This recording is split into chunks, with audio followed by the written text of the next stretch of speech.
Today we're going to be fixing the memory card slots on a PS2.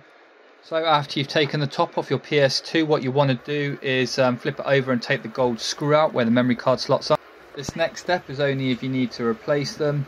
So how to take the spring itself off, I'm going to show you in slow time how to do it here. You don't need any tools to take this off, you can use your fingers, but it does make it easy if you have a small nose pair of pliers.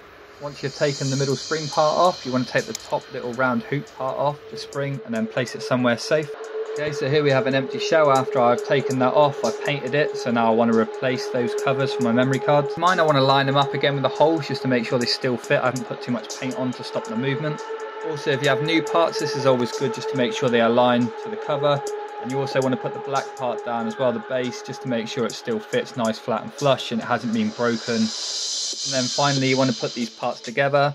So slide the memory card slot covers underneath the black base part, push it up against and make sure they fit up into the slots where the memory card covers are going to fit into. Now I suggest doing this before you put the spring on, just because if they don't fit into position, then there's no point of trying to put the springs on which are mega fiddly to then realise it ain't going to fit.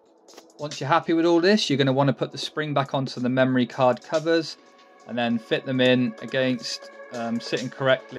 So just in reverse of what we did to take them off, you want to slide the middle bit in first though, however, and then the top hook, just because it holds it in position and makes it easier to put the top part back on. And then after you put it all together, just test the spring still working. And again, I'm going to show you here doing it with my fingers just to show you don't need tools. But if you do have a pair of tweezers or again small screwdriver with a flat edge just to help push it on, it does make life a little bit easier and speed this up slightly.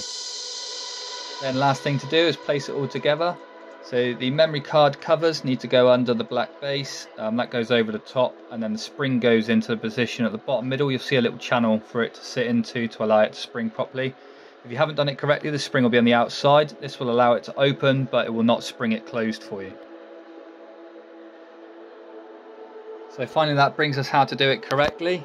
You want to place it all together as shown here, then put the black part on top, sit it down, and it's going to go forward and down again till it sits in the correct position. This is very fiddly, it'll take you a little while to get it correct.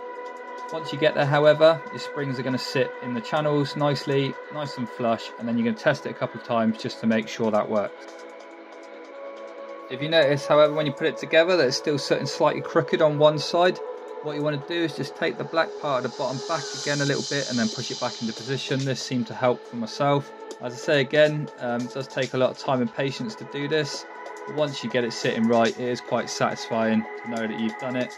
Hopefully this has helped somebody else replace their covers on their PS2 for the memory card. But also if there's any tips or anything I've missed, please leave it in the comments below to help others out.